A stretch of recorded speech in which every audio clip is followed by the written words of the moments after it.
Je me suis installé en face des bureaux de Google, des bureaux de Meta, des grandes boîtes de la Silicon Valley, et j'ai créé un petit restaurant français qui s'appelle Rendez-vous, employé des personnes qui sortaient de prison, qui allaient sortir de prison, de la prison de Palo Alto, qui est une des plus dangereuses des États-Unis.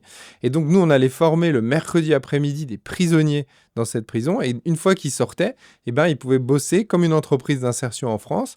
Et donc, ils faisaient à manger, ils faisaient le service, etc. Et donc, on a fait ça. Et petit à petit, on est devenu la cantine des gens de Google, des gens de Meta, et qui sont venus nous voir en disant « Mais c'est génial, ça marche ». Et derrière, ils m'ont dit nous, à San Francisco, notre problème, c'est qu'il y a beaucoup de SDF. Donc, on a monté un programme pour aider les SDF de San Francisco, notamment les anciens militaires. Donc, ça s'est développé. Et après, ce programme-là, aujourd'hui, on forme plus de 200 000 personnes dans le monde. Alors, pas qu'au métier de pilote de drone ou à la restauration. On fait aussi les métiers des technologies, les métiers verts, tous les nouveaux métiers, les métiers de la santé, les métiers qui se développent. Mais là, au moins, on avait le tampon fait et créé à San Francisco aux États-Unis, et donc du coup derrière on a pu se développer partout dans le monde pour former toutes les personnes en difficulté qui en avaient besoin à ces nouveaux métiers qui émergent.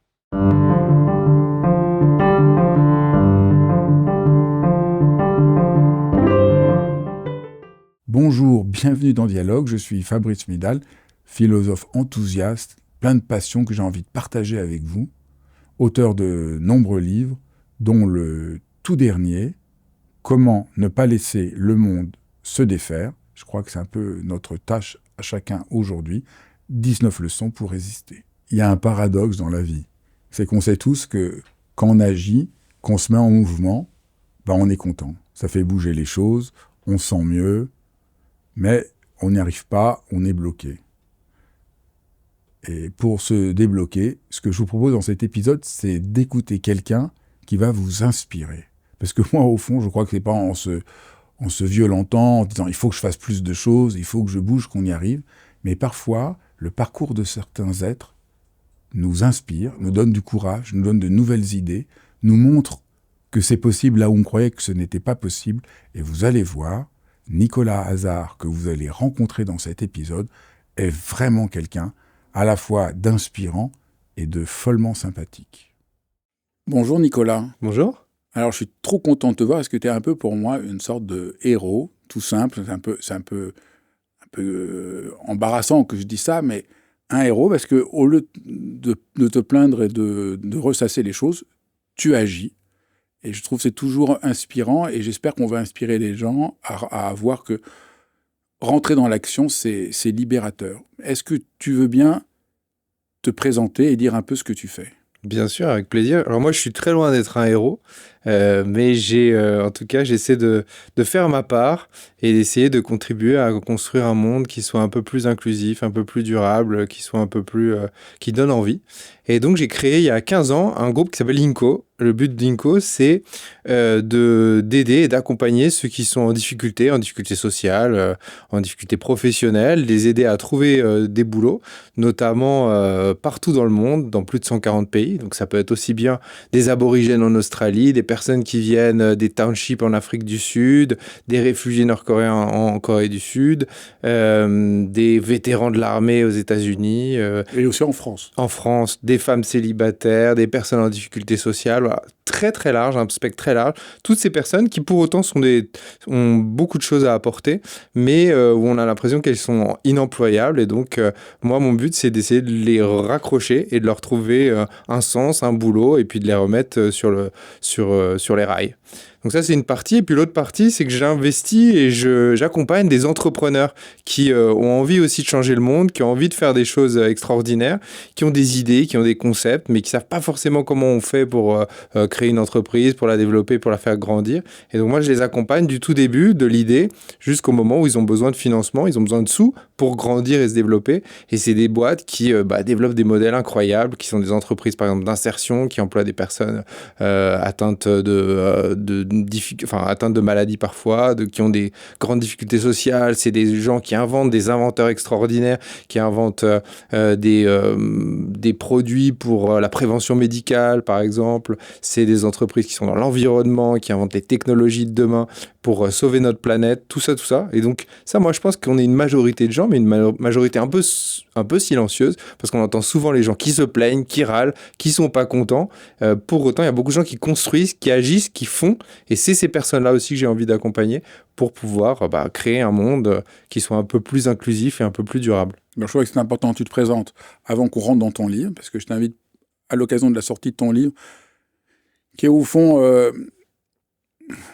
une aide à s'engager, une aide à rentrer dans l'action, une aide à sortir de la fatigue intérieure, de l'incertitude et de la dispersion. Et je crois que c'est un des points de départ de ton livre. C'est, oui, bien sûr, aujourd'hui, tu ne nie pas, il y a plein de raisons d'être pris par un sentiment de découragement, d'impuissance. Et on a tendance à se réfugier dans, au fond, ce qui ne va pas nous aider, mais au contraire, rendre les choses pires. La consommation, le divertissement et les écrans. Exactement. En fait, aujourd'hui, on est plombé. On est plombé parce qu'on est déprimé, on a des problèmes de maladie, des problèmes de santé, on est dans un monde qui est de plus en plus complexe, on comprend pas trop où le monde va, il y a des guerres, il y a des pandémies, il y a des difficultés sociales, il y a... voilà, on est vraiment dans un monde qui est angoissant et pour beaucoup de gens, et surtout parce qu'il est incertain. Ça, j'ai remarqué ça en discutant avec énormément de personnes à travers le monde. L'incertitude, c'est vraiment ce qui rend les choses difficiles, et parce que le monde est de plus en plus complexe, comme on est dans un monde qui devient toujours plus complexe, qu'on a du mal à appréhender, cette incertitude, elle nous angoisse parce qu'en fond, l'être humain, il a besoin d'avoir une trajectoire claire, une perspective claire pour pouvoir avoir un sens dans sa vie et en tout cas avoir un but, un objectif. Et donc, à partir de là, cette difficulté sociale qui existe, enfin ces difficultés qui existent, nous... On se réfugie derrière quoi? Derrière les écrans, derrière la consommation, derrière les jeux, derrière la pornographie, derrière l'alcool, derrière voilà, toutes sortes de consommations qui nous font croire qu'on va aller mieux. Donc on est à la recherche aujourd'hui tous du plaisir. Donc on va essayer de se donner des petits shoots de dopamine avec des écrans en scrollant son téléphone, en regardant, et ça c'est infini, en regardant des images qui passent, qui vont nous donner un petit peu de dopamine et ça va nous rendre heureux, mais dans le fond ça nous rend pas heureux. Ça nous rend plutôt triste et ça nous rend plutôt déprimé. Et à partir de là, moi je me suis demandé pourquoi est-ce qu'on s'enfermait là-dedans, parce qu'on sait très bien que finalement c'est pas vraiment la solution, et pourquoi les gens ont envie de faire des choses, ils ont envie d'agir, ils ont envie d'avoir un sens, ils ont envie de trouver un but, ils ont envie d'être heureux, mais ils s'enferment là-dedans et pour autant ils ne passent jamais à l'action. Et donc l'idée de ce livre, c'est de se dire comment est-ce qu'on peut aider tous les gens qui ont envie de passer à l'action, de faire des choses, d'être utiles, de sentir qu'ils ont un vrai sens dans leur vie. Comment on les aide, comment on les accompagne pour qu'ils puissent réussir, se retrouver et puis surtout se retrouver eux-mêmes, parce que c'est ça qui est important. Parce que la recherche du bonheur, je pense qu'il faut savoir, elle est bien évidemment, elle dépend de chaque personne. Et donc il faut se comprendre soi-même d'abord pour pouvoir après derrière suivre sa trace et puis arriver vers le bonheur. Non, d'un certain point de vue, ça semble assez évident. Quand j'agis, je suis créateur, je fais des choses. Pourquoi on a tant de mal à agir? On se sent coincé, on a l'impression qu'on ne va pas y arriver. Et pourquoi, aujourd'hui, on est tellement pris par, disons, en gros, ce monde abstrait, numérique, dont on sait, qui nous ronge, qui nous manipule. Pourquoi? Pour plein de facteurs. D'abord parce qu'on se dit... D'ailleurs parce qu'on regarde les infos, on regarde les nouvelles et on se dit, voilà, c'est trop compliqué, il y a trop de problèmes partout et finalement, je sais même pas par où commencer. On se dit déjà, on sait même pas comment agir, qu'est-ce qu'il faudrait faire, notamment pour avoir un impact positif sur la société, même dans son travail, etc. Ensuite, on se dit, ceux qui agissent, notamment ceux qui font du bénévolat, et notamment dans les jeunes générations, ils se disent, c'est pour les no-life, c'est pour ceux qui n'ont pas de vie. En gros, faire du bénévolat, être dans une action un peu positive auprès des gens. Voilà, nous, on préfère être tranquillement derrière notre ordinateur ou derrière notre téléphone portable, surtout. Et puis, au pire, on like, on commente, et c'est notre manière d'agir sur la société et d'avoir un impact sur la société. Et puis, surtout, on ne sait pas comment faire. On se dit, mais moi, j'ai pas de talent, j'ai pas d'expertise, voilà, je suis pas spécialisé dans quelque chose. Donc, qu'est-ce que je pourrais faire? Qu'est-ce qui pourrait être utile? Et c'est là où on se trompe généralement parce que, en fait, on n'a pas besoin d'experts, on n'a pas besoin de grands spécialistes. On a juste besoin de gens qui font parfois des petites choses, s'engager, être dans l'action. Parfois, c'est 1 heure par semaine seulement, comme c'est faire de beaucoup plus grandes choses. Mais en tout cas, on peut tous prendre notre part et on peut tous contribuer. Et cette manière de contribuer, pour moi, en tout cas, je le vois à titre personnel, mais je le vois aussi à travers plein de personnes que j'ai suivies et que j'accompagne depuis 15 ans. C'est vraiment la clé du bonheur parce qu'on s'oublie un peu soi-même. Et c'est Frankl qui disait, l'inventeur de la logothérapie, qui disait que justement, le bonheur, il se pourchasse pas. Finalement, le bonheur, il arrive, il survient, il advient à partir du moment où on fait quelque chose qui est plus grand que soi. Et on est dans l'action de faire quelque chose qui est plus grand que soi. Donc il faut trouver une cause, une idée, une envie. Qu'est-ce qui vraiment va nous bouleverser, va nous bousculer. Et puis il faut commencer, même 1 heure, 2 heures, 5 heures. Et petit à petit, comme ça, on arrive à trouver un sens dans sa vie et le bonheur arrive. Donc, un des points de ce que tu dis, c'est bien de commencer par démythifier le sens de l'action. Peut-être que beaucoup de gens ne font pas parce que tout de suite, c'est un truc grandiose. C'est le héros. C'est comme ça que tu as commencé. C'est clair. C'est en disant, voilà, le héros, ça fait peur. Personne se dit, j'ai les épaules d'être un héros. Clair. Et donc voilà, il n'y a pas de héros en fait.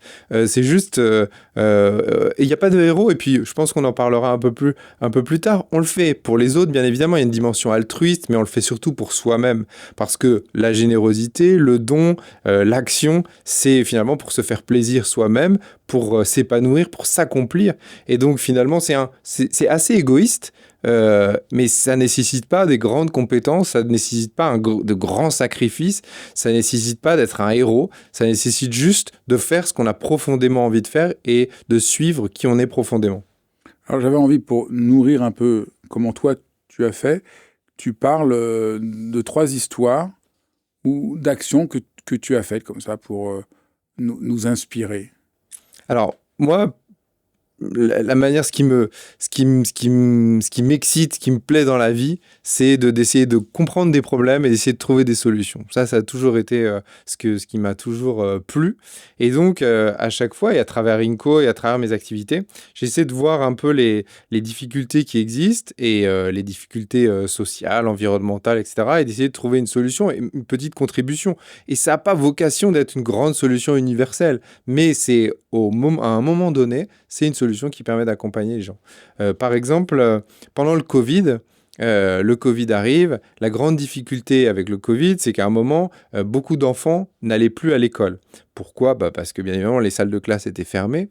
Mais le problème dans les pays qu'on dit émergents, c'est que une fois que les enfants ne vont plus à l'école, du coup, ils n'y retourneront plus. Si au bout de 2-3 mois, les salles de classe réouvrent, on sait statistiquement que les enfants n'y retournent plus. Pourquoi ? Parce qu'ils sont rentrés chez eux, ils ont travaillé avec leurs parents, notamment, et les parents, après, ils en ont besoin. Ils ont créé une certaine dépendance par rapport à tout ça. Et donc, ils disent, voilà, l'école, c'est pas forcément indispensable. Et donc, par rapport à ça, on a créé, dans toute l'Asie du Sud-Est, un programme pour pouvoir accompagner les enfants pour qu'ils continuent à aller à l'école, même pendant le Covid, donc pendant cette période de 2020. Et donc, en urgence, on a envoyé des ordinateurs un petit peu partout à travers l'Asie et on a fait des salles de classe virtuelles pour que les enfants puissent continuer avec leurs professeurs ou avec d'autres professeurs qui puissent continuer à suivre une formation. Et ça, on a permis à des dizaines de milliers de jeunes partout, en Philippines, en Malaisie, dans plein de pays d'Asie du Sud-Est. On a permis justement qu'ils puissent continuer à aller à l'école.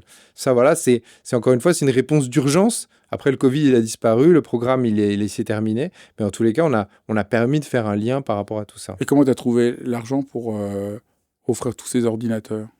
Alors, ces ordinateurs et puis tous les programmes pour continuer, c'est d'aller voir des fondations, notamment des fondations d'entreprises. Donc moi, c'est un financement qui est privé. en l'occurrence. Et donc, c'est aller voir des fondations d'entreprises et qui avaient envie d'accompagner. Et là encore, il y avait beaucoup de gens qui avaient envie d'être dans l'action. Ils voyaient bien qu'il y avait des grandes difficultés pour les enfants, pour plein de gens, notamment dans les pays émergents, des pays en développement, qui avaient des vraies difficultés et qui avaient envie de contribuer. Et parfois, la manière de s'engager dans l'action, c'est aussi de faire un chèque, tout simplement. Et c'est trivial, mais ça peut aider. Et donc, d'aller voir des fondations qui, derrière, ont dit, OK, votre projet, il est intéressant, on fait ça en urgence, moi, je vous suis. Voilà, c'est une capacité aussi. Enfin, il faut pouvoir convaincre et expliquer les projets. Et c'est important parce qu'on a besoin de sous quand même pour faire certains de ces projets. Il y a le projet aux États-Unis. Alors, projet aux États-Unis. Comment tu te retrouves aux États-Unis? Comment c'est venu? Alors, j'étais en France. Moi, j'ai commencé mon activité en France. J'ai créé Inco, mon groupe, en France. Mais à chaque fois que j'allais voir des gens dans d'autres pays qui venaient, notamment en Asie, aux États-Unis, etc., on me disait: Ah, c'est sympa ton projet, mais t'es français. Et en fait, du coup, vous êtes un pays, vous êtes tous des communistes. Vous êtes ce qu'ils appellent les socialistes, donc c'est l'équivalent de communistes chez nous. Donc en fait, vos projets sociaux à impact, c'est encore une fois, c'est l'argent de l'État, du contribuable, c'est tout ça qui finance. Donc c'est bien de parler d'innovation sociale, d'essayer d'aider les gens, mais bon, ça marche pas. C'est pas des vraies innovations. Et ça m'a toujours beaucoup déplu et beaucoup frustré. Et je me suis dit, quel est l'endroit où si on arrive à développer et à faire grandir un projet, le monde entier va suivre et va dire: allez, ok, c'est bon, c'est tamponné, toi, t'es un vrai, c'est sérieux, et ce que tu fais, c'est sérieux. C'est la Silicon Valley, c'est San Francisco, c'est là d'où naissent les grandes technologies aujourd'hui, c'est vraiment le pôle de l'innovation mondiale. Et donc, je me suis installé en face des bureaux de Google, des bureaux de Meta, des bureaux de Oracle, des grandes boîtes de la Silicon Valley, et j'ai créé un petit restaurant français qui s'appelle Rendez-vous. C'était pour donner la touche française, et c'est un des seuls mots que les Américains connaissent bien. Et donc le rendez-vous employait des personnes qui sortaient de prison, qui allaient sortir de la prison de Palo Alto, qui est une des plus dangereuses des États-Unis. Et donc nous, on allait former le mercredi après-midi des prisonniers dans cette prison, et une fois qu'ils sortaient, ils pouvaient bosser comme une entreprise d'insertion en France, et donc ils faisaient à manger, ils faisaient le service, etc. Et après, derrière, ils pouvaient trouver un job dans les métiers de la restauration, parce qu'il y en a beaucoup qui recrutaient, mais qui n'osaient pas recruter les gens en sortie de prison, parce qu'ils se disaient, qu'est-ce que ça va donner? Mais une fois, une période de 6 mois à 1 an, où ils étaient passés chez nous, du coup, derrière, après, sur le CV, c'est pas mal, et donc ils peuvent continuer leur carrière.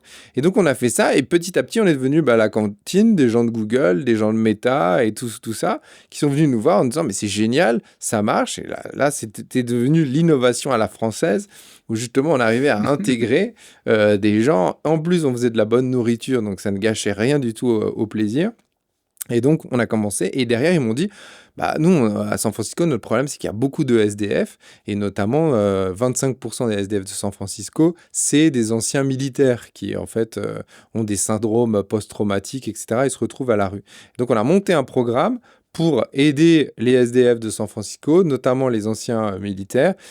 Pour ça, les Américains, ils ont toujours de l'argent quand même, et surtout les fondations, pour les anciens militaires, parce que voilà, ils ont toujours cet attachement.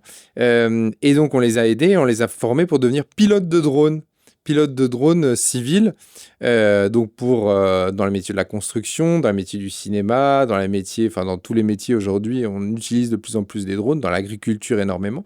Et donc, on les a formés à devenir pilotes de drones.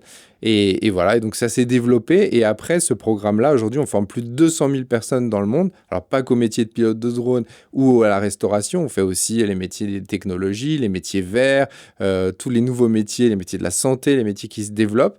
Mais là, au moins, on avait le tampon fait et créé à San Francisco, aux États-Unis. Et donc, du coup, derrière, on a pu se développer partout dans le monde pour former toutes les personnes en difficulté qui en avaient besoin à ces nouveaux métiers qui émergent. Comment tu as eu l'idée de former des anciens militaires aux drones? Comment est venue l'idée? Alors, c'est comme disait Nietzsche, les meilleures idées viennent d'une bonne balade. La citation n'est pas totalement exacte, mais en tout cas, c'est le contenu y est.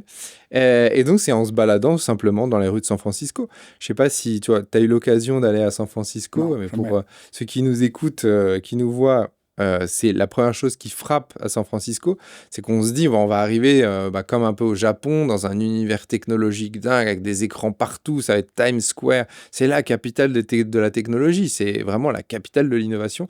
Et en fait, on se retrouve dans le centre-ville avec des zombies, des personnes qui sont dans la rue, qui vomissent dans la rue, si ce n'est plus, qui sont complètement courbés parce qu'avec toutes les nouvelles drogues de synthèse qui existent, le fentanyl, etc., aujourd'hui, il y a des dizaines de milliers de personnes qui sont dans la rue. Donc, c'est une énorme ville de SDF. Pas que, bien évidemment, mais où il y a beaucoup de SDF.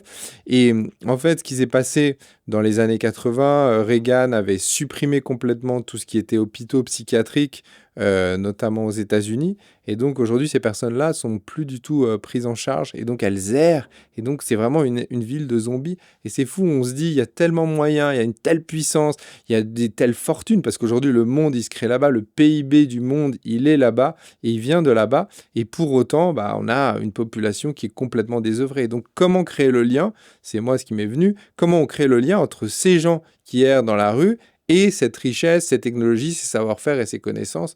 Et donc, voilà, il a fallu, en tout cas, recréer des liens là-dessus. Et le fait d'être français, c'était pas mal parce que justement, on est au-delà des discours politiques, au-delà des postures, et on est là vraiment pour apporter des solutions. Et on continue aujourd'hui dans la baie de San Francisco. Et comment tu as pensé à drone? Au drone parce que je cherche des métiers qui recrutaient et puis il y avait beaucoup de pilotes pas de pilotes, il y avait beaucoup de personnes de l'armée qui étaient là et les gens de l'armée ils avaient quelques compétences et notamment ils ont travaillé sur des drones plutôt militaires et ils avaient le sens notamment du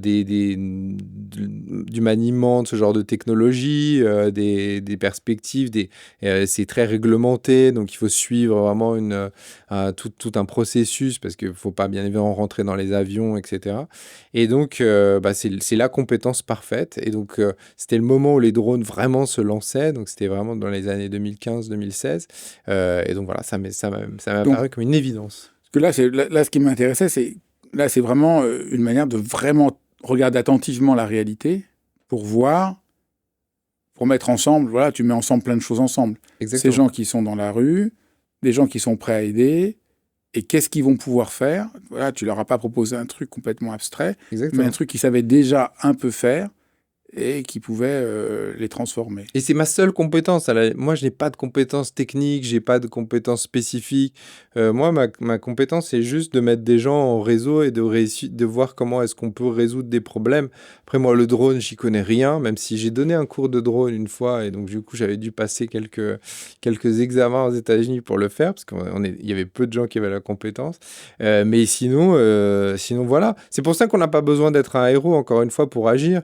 Il suffit d'avoir du bon sens, de voir des problèmes, voir des solutions, les connecter, puis tester. Parce que je pense que le frein qui existe pour beaucoup de gens de passer à l'action, c'est qu'ils se disent « Ah, si je me plante, qu'est-ce qui va se passer ?» Toujours cette peur de l'échec, peur de ne pas être au mieux. Moi, là, on raconte les projets qui ont marché, mais je pourrais être encore plus long sur tous les projets qui n'ont pas marché, toutes les idées un peu folles et qui finalement ne marchent pas. Mais c'est toujours il faut toujours tester et voir des choses et observer. Donc là, je suis content parce que ça fait la transition sur nos freins à l'action. Je pense que c'est vraiment bien que ce soit reconnu qu'on a des freins. Donc tu l'as dit, le premier, c'est la peur de l'échec. Donc beaucoup de gens préfèrent ne rien faire plutôt que de risquer d'échouer et avec le sentiment que c'est humiliant d'échouer. Exactement. Comment on peut... Mais ça l'est aujourd'hui. Oui. C'est surtout dans nos cultures et c'est pour ça que finalement, on se plaint toujours de l'écosystème entrepreneurial en France en disant, voilà, aux États-Unis, en Chine, ils créent beaucoup de choses, etc. Nous, on crée moins l'Europe et pas en...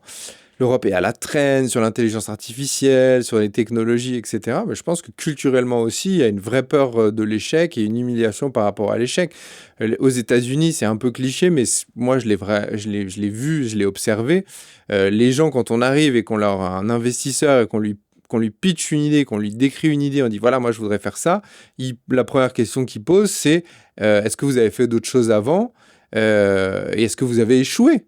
Et c'est une vraie question. Et si, en bon français, moi, au début, je répondais, ah non, moi, j'ai jamais échoué, j'ai toujours tout réussi, etc. Ce qui était absolument faux.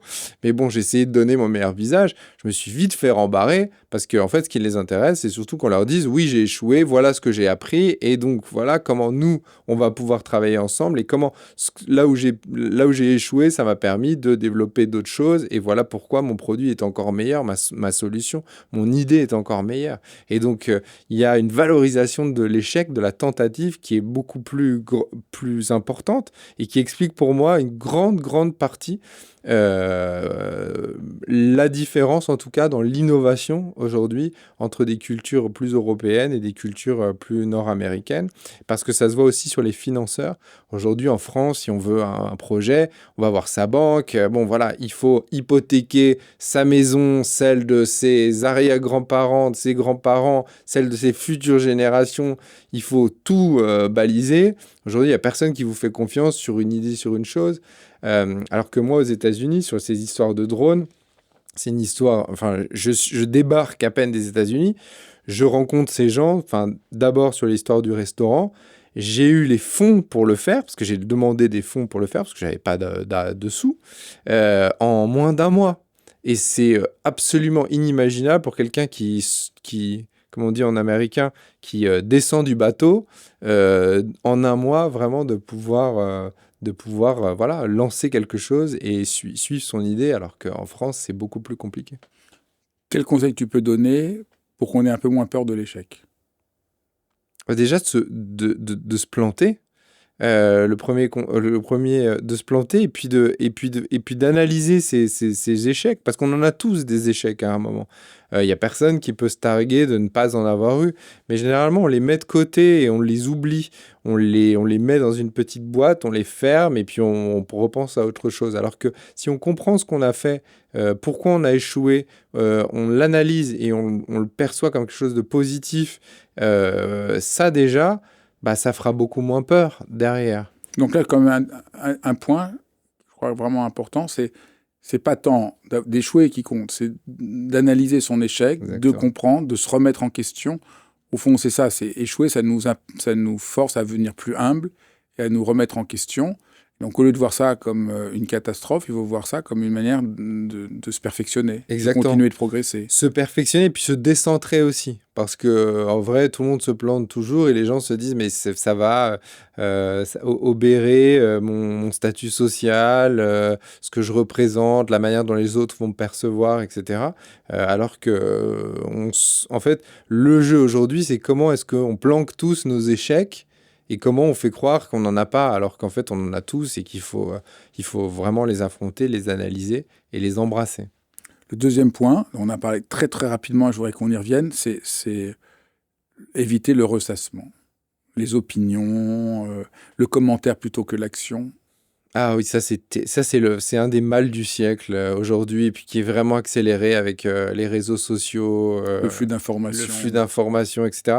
Même si aujourd'hui, je pense que il y a peut-être 100 ans, quand on avait sa réputation qui était piétinée, ben, c'était plus pour la vie parce que tout le monde allait s'en souvenir. Mais aujourd'hui, c'est beaucoup plus fort, mais ça disparaît aussi beaucoup plus vite. Mais après, les gens après peuvent s'en rappeler et en gardent des grands traumatismes. Et donc ça, c'est vraiment... encore une fois, ils pensaient que c'était impossible, alors ils l'ont fait. C'est-à-dire qu'à un moment, tout le monde vous dit que c'est pas possible, tout le monde vous dit qu'il y a un risque, etc., qu'on peut pas le prendre. Il faut pas écouter tout ça et il faut foncer, il faut agir finalement. Et c'est toujours cette problématique-là, c'est qu'à partir du moment où on se regarde trop le nombril, on analyse ses actions, comme on s'écoute parler, en fait, on s'écoute faire, ça c'est catastrophique. Il faut vraiment pouvoir lâcher prise. Alors, c'est pas donné à tout le monde non plus, mais il faut pouvoir lâcher prise. Et encore une fois, il ne s'agit pas de faire des trucs gigantesques et de vouloir être un héros. Il s'agit vraiment de faire à son échelle, mais surtout de se faire confiance, de se laisser aller et de lâcher prise. Ça semble très banal, mais en fait, c'est vraiment ce qui fait la différence aujourd'hui. Moi, j'accompagne des milliers d'entrepreneurs chaque année. Ce qui fait la différence entre les entrepreneurs, c'est ceux qui vraiment vont avoir ce lâcher prise, vont aller au bout de leurs idées. Puis après, il faut pas être têtu, c'est-à-dire à un moment, quand on voit que ça va pas, il faut pouvoir être flexible, il faut pouvoir être malléable, il faut pouvoir changer, il faut pouvoir s'adapter. Ça, c'est absolument clé. Mais d'abord, il faut pouvoir lâcher la bride. Il y a quelque chose que je trouve aussi très juste que tu soulignes, c'est que être prisonnier de nos opinions, vouloir avoir une opinion surtout, donner son avis, nous donne l'illusion de participer. Tu l'as décrit un peu tout à l'heure. Voilà, on est chez soi, on met des likes et tout. Et que c'est aussi un grand biais qui nous empêche d'agir parce qu'on est enfermé dans nos opinions. Ouais. On est enfermé dans nos opinions et surtout, on a une espèce de passion triste de regarder ce que font les autres et d'avoir une opinion sur ce qu'ont fait les autres. Et en fait, ça, c'est terrible parce que un des grands freins aussi à l'action, c'est de se dire, bah, lui, il fait ça, lui, il fait ci. Donc, de toujours se comparer. On est dans cette comparaison qui est profondément humaine finalement parce que l'homme, comme le singe, il adore se comparer, il veut avoir plus que son voisin et on sait que c'est voilà, que c'est profondément quelque chose qui est ancré en nous, mais il faut se départir de ça aussi, et puis d'être dans son couloir de nage, et puis voilà, et faire sa nage dans son couloir de nage et pas se préoccuper de ce que font les autres, parce que c'est là où on trouvera toujours une raison de ne pas y aller et de ne pas faire. Ce sera jamais une motivation. Et donc en fait, il faut se départir de tout ce qui nous empêche de passer à l'action. Alors après, il y a la puissance destructrice de l'algorithme qui nous empêche d'agir. Est-ce que tu peux expliquer un peu ça? Bien sûr, la, la, ce qui nous plombe aujourd'hui, c'est vraiment c'est de se référer à ces algorithmes qui finalement nous disent, quand on est sur son compte sur Instagram, sur X, sur n'importe quel Facebook, n'importe quel réseau social, en fait, on a des publicités qui arrivent et qui nous disent ce qu'on aime, ce dont on a envie, et à chaque fois, on se dit, ah bah tiens, ah oui, peut-être, il faudrait que j'achète ça. Et donc, on a l'impression que notre liberté, elle vient, qu'on est libre parce qu'on peut faire ce qu'on veut, acheter ce qu'on veut, qu'on a une espèce de supermarché mondial géant avec des plateformes qui nous permettent d'acheter partout, instantanément, on se fait livrer chez nous. On a l'impression qu'on c'est cette espèce de panacée de la surconsommation, du consumérisme à gogo. On a l'impression que ça nous rend heureux, alors qu'en fait, un, ça nous rend pas du tout heureux, et deux, ça ne correspond absolument pas à qui on est et aux choix qu'on a profondément envie de faire. Parce que l'algorithme, il comprend des choses, il comprend qu'on a eu une conversation sur tel ou tel sujet, et donc il fait remonter la publicité, etc. Mais il ne va pas aller chercher ce qu'on a profondément en nous. Et ce qu'on a profondément en nous et ce qui nous rend profondément humains, c'est le sens de la vie, ce vers quoi on veut aller, qu'est-ce qu'on a envie de faire qui nous épanouisse véritablement. Et ça, l'algorithme ne le comprend pas du tout. Et les gens pensent, beaucoup de personnes pensent que ce que l'algorithme et ce que la consommation derrière qui s'ensuit nous permet de faire va nous rendre heureux et va nous rendre épanouis, alors que c'est tout l'inverse, parce que finalement on oublie qui on est vraiment et qui on est véritablement. Et donc, c'est ce travail-là qu'il faut faire, de se départir de ces algorithmes-là, qui peuvent être utiles. Encore une fois, les technologies, c'est pas bon ou mauvais par essence. C'est juste des outils qui sont mis à notre disposition. Après, c'est à nous de faire la part des choses entre ce qu'on a envie d'utiliser et ce qu'on n'a pas envie d'utiliser. Encore une fois. Mais il faut arrêter avec ce diktat un peu numérique qui nous impose des choses et qui nous rend profondément malheureux. Donc, pour pouvoir agir, il faut, au fond, passer par accepter un certain état de solitude pour se retrouver et savoir ce qu'on veut, savoir ce qu'on aime. Et c'est là l'espace de liberté. Alors, paradoxalement, moi qui suis un turiféraire de l'action, de passer à l'action, aujourd'hui, on a l'impression d'être libre en agissant à travers les algorithmes, en achetant, en consommant, etc. Alors que notre vraie liberté, elle réside à se bloquer dans cette action-là. Et c'est le seul domaine où je dirais qu'il faut ne pas agir. En fait, agir, c'est de ne pas agir justement pour pouvoir se recentrer et pouvoir aller en profondeur dans les choses et pas d'être dans l'instantané et d'être plus sur une perspective de long terme, à réfléchir à ce qui nous rend vraiment heureux, ce qu'on a vraiment envie de faire, qui on est vraiment, etc. etc. Le dernier point que j'ai noté de ce que tu écris, présent dans ton livre comme les freins à l'action, c'est le manque de confiance. Je ne vaux rien, je peux rien faire, de toute manière ça servirait à rien. comment se libérer de ça? Voilà, ça, c'est un travail vraiment personnel à faire. Je pense qu'il faut passer par des étapes et il faut commencer par déjà comprendre qui on est et ce qu'on a vraiment envie de faire profondément. Et c'est pour ça que dans le livre, c'est la première fois que j'ai mis un quiz. Un quiz qui permet à chacun de voir un peu quel profil on a dans l'engagement, dans l'action. Il y a des gens qui sont très différents. Il y a des gens qui sont dans la générosité, qui se sentent bien parce qu'ils sont généreux, parce qu'ils donnent de leur temps, de leur argent, etc. Il y a des personnes qui se sentent épanouies parce qu'elles sont dans une notion de dévotion. On se dévoue à une grande cause. Et donc, voilà, il y a des jeunes qui aujourd'hui deviennent réservistes dans l'armée, qui sont volontaires chez les sapeurs-pompiers. Il y a des confréries qui existent. Enfin, il y a plein voilà. Il y a la dévotion, c'est une autre manière. Il y a les créateurs, ceux qui créent des choses, qui ont envie de créer, qui ont envie de créer une structure, qui ont envie de créer, de trouver des solutions à des problèmes. Moi, je pense être plutôt dans cette première catégorie. Puis, il y a ceux qui ont envie d'être des transmetteurs, de passer, d'être des passeurs, qui ont envie voilà, d'éduquer des gens, des enfants par exemple.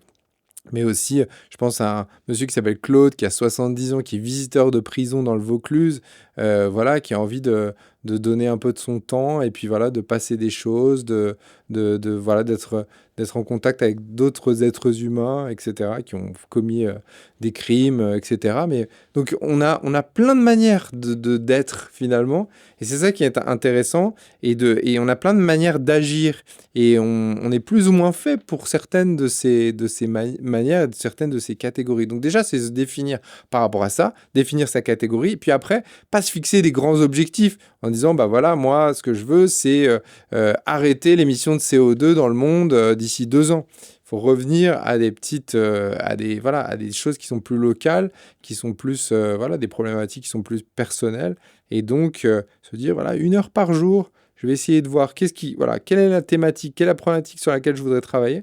Puis 1 heure par jour, qu'est-ce que je pourrais faire pour être utile pendant 1 heure. Puis après, on peut augmenter comme ça. Et donc, juste commencer et tester un petit peu. Donc, ouais, là, l'idée, c'est vraiment de enlever les idées qu'on a sur ce que ça serait agir pour partir de ce qui nous motive, nous, au fond de nous. Exactement. Et donc, c'est une invitation à l'action qui est tellement pas sacrificielle. Et dans notre idée, c'est parce que je suis coupable que je dois agir. Donc, toi, tu insistes, et là aussi à nouveau, c'est pour être heureux que je dois agir, pour sortir du blocage, du ressassement. Donc ça, c'est quand même un renversement profond de paradigme. Alors, on a vu là les freins à l'action, et je voulais voir ensuite pourquoi on a peur de s'engager. Alors, c'est une chose là qui me frappe depuis de très nombreuses années. L'idée de s'engager est une idée qui terrorise les gens. Et ça m'a toujours, moi, beaucoup surpris, moi qui suis un homme qui me suis souvent beaucoup engagé, mais ça fait peur. Et je crois que c'est important d'affronter cette réalité pour beaucoup de gens. Les gens ont peur de s'engager. Pourquoi ? Ils ont peur de s'engager parce que, déjà, bon, le mot engagement fait peur. Assez instinctivement, je ne saurais pas l'expliquer, mais l'engagement, c'est assimilé à la contrainte, à une grande contrainte, à une forte contrainte, qui fait qu'on se dit qu'une fois qu'on s'engage, on est pris dans une espèce de rouage où on ne sait pas où ça va nous emmener. Et donc l'engagement, voilà, a cette...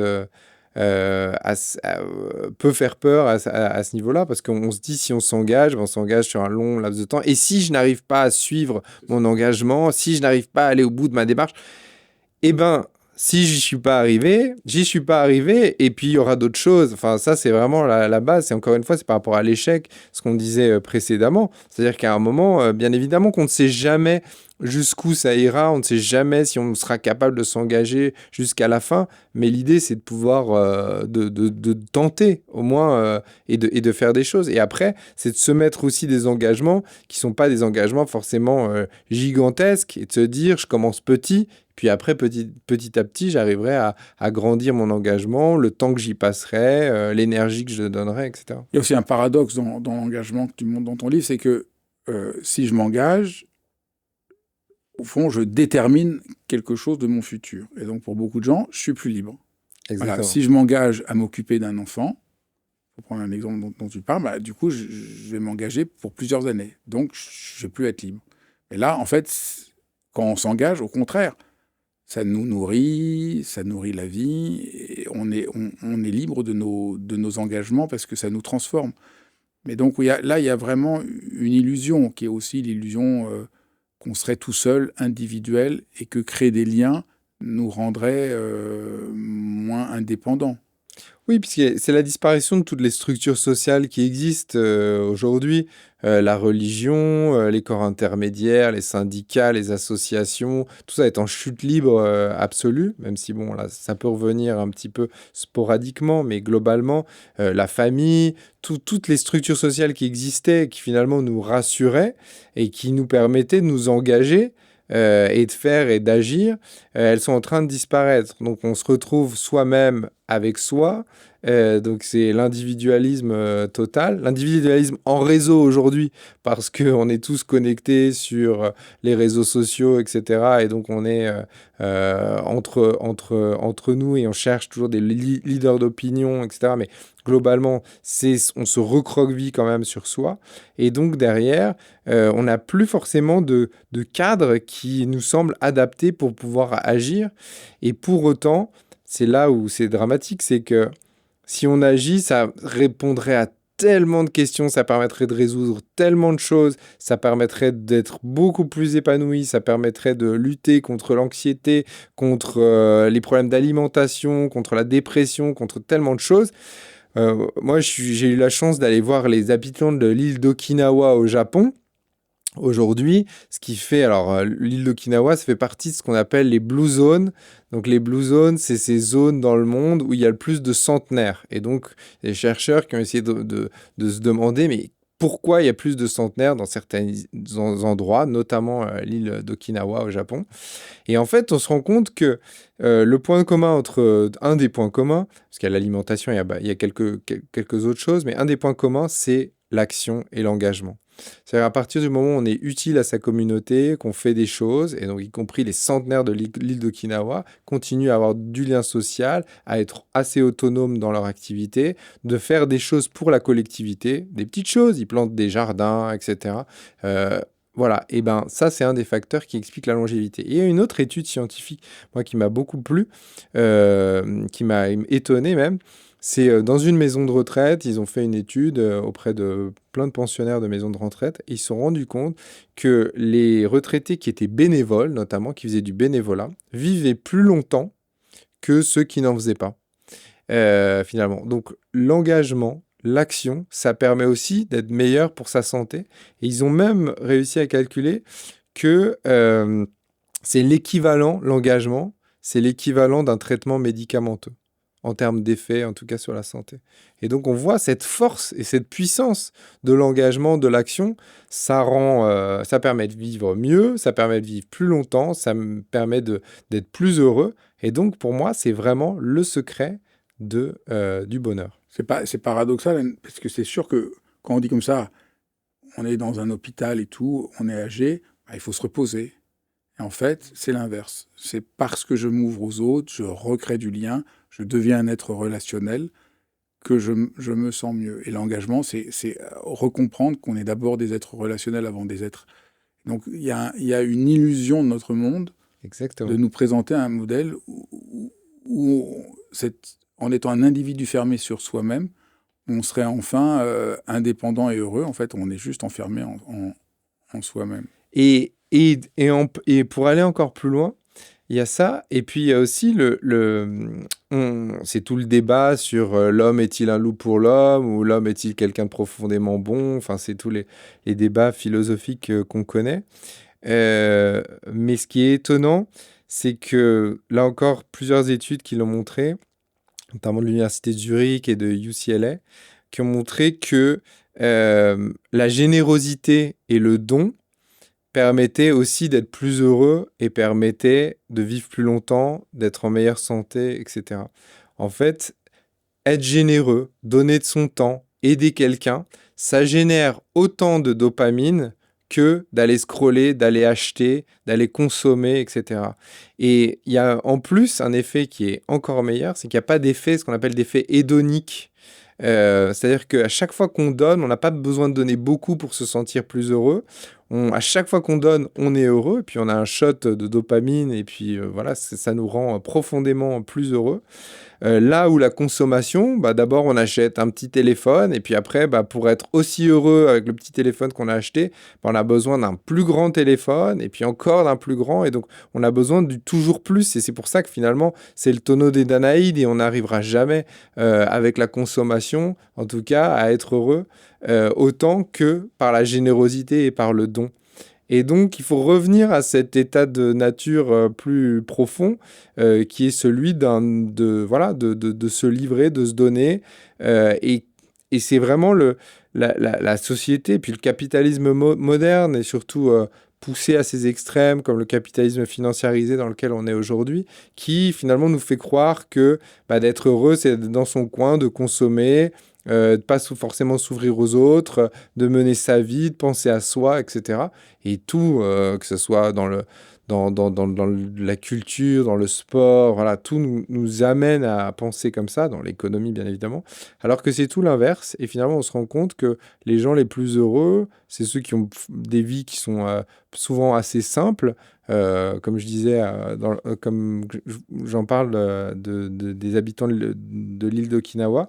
Et pour autant, c'est vraiment cette autonomie-là, y compris dans les maisons de retraite, c'est la même chose. C'est les personnes sont autonomes, se gèrent et elles travaillent pour la communauté et la collectivité. Et c'est ça, finalement, la clé de leur bonheur.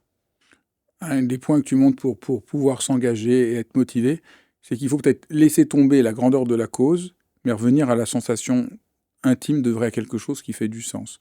Donc là aussi, c'est sortir des représentations, de la pression. Enfin, on voit là, il faut vraiment se foutre la paix pour pouvoir s'engager. C'est quand même un peu. J'ai la référence. Et donc, tu montres beaucoup ça, qu'au fond, on se dit, mais non, il faut faire un truc grand et tout. Non, c'est bien de partir de la sensation intime. Ce que tu disais tout à l'heure, il faut assumer qu'on se fait du bien en s'engageant. C'est la manière de surmonter la peur. Voilà, exactement. C'est-à-dire il faut arrêter de penser qu'on le fait déjà pour les autres. Ce qui est drôle sur des études, c'est que j'ai vu d'autres études qui montraient que quand on faisait du bien, mais qu'on le faisait pour son statut social, on n'avait pas le même effet en fait. Et donc, il faut pouvoir laisser complètement de côté ce carcan. Et puis voilà, ces injonctions qu'on peut avoir autour de soi. Et vraiment, oui, se foutre la paix, y aller, agir à son échelle, à sa manière. Et c'est comme ça, finalement, qu'on pense qu'on fait quelque chose pour les autres. Alors l'altruisme, c'est important, bien évidemment. Mais finalement, on le fait vraiment pour soi et on le fait pour être heureux et on le fait pour se sentir bien. Et donc finalement, il n'y a pas de meilleure motivation, il n'y a pas besoin de convaincre les gens, il n'y a pas besoin d'être dans la morale. Et ça, c'est plutôt bien parce que beaucoup de gens se disent, ah oui, moi, mon engagement, si je suis engagé, je suis bénévole, si j'ai des associations, si je fais des choses, il y a une sorte de moralité derrière. Il y en a beaucoup qui se disent, je vais avoir mon ticket au paradis. Donc du coup, peut-être que ça vaut le coup. Et en fait, tout ça n'est pas très intéressant dans le sens où la motivation première, c'est d'abord de le faire pour soi Oui, mais sinon, on est et souvent d'être déçu. égoïste, quoi. Sinon, les gens sont déçus. Et puis on est déçu, bien évidemment. Parce que Et puis, quand des gens s'engagent, après ils disent, mais peut-être que ça n'a pas été assez utile et tout. Donc, à mesurer toujours ce qu'on fait, on finit par... on n'a pas les effets bénéfiques, en tout cas, de l'engagement de le faire, si on le raisonne de cette manière-là. Donc simplement, la longévité, on vivra moins longtemps que si on le faisait vraiment pour s'engager simplement et naturellement et sans se questionner sur où ça va me positionner sur l'échelle sociale, est-ce que c'est suffisant, est-ce que c'est pas suffisant. En fait, il faut vraiment lâcher prise encore une fois. Merci infiniment. J'espère que ça donnera envie à tout le monde de sortir de son ordinateur, de son téléphone et juste de s'engager, de faire quelque chose. Parce que c'est une manière tellement simple d'être heureux et de changer le monde. Exactement. Merci beaucoup de m'avoir invité. C'était une conversation qui est passée très rapidement. On aurait pu encore continuer, mais c'était un vrai plaisir, donc merci beaucoup. Merci d'avoir suivi cet épisode de dialogue. C'est vraiment un vrai merci parce que c'est vraiment précieux que vous ayez vu cet épisode jusqu'au bout, que ça vous parle, parce que je fais ça pour vous. Donc c'est vraiment un échange et je suis vraiment conscient aujourd'hui qu'autour de dialogue, il y a véritablement une communauté de gens pour qui prendre soin du monde, prendre soin de soi, prendre soin des autres compte beaucoup. Et c'est vraiment merveilleux de voir qu'on est ainsi une communauté. Alors n'hésitez pas à partager, à liker. Ça a l'air de rien, mais c'est vraiment très important. Ça participe d'une sorte de contagion heureuse dont notre monde a bien besoin. Je vous embrasse et je vous dis encore une fois merci.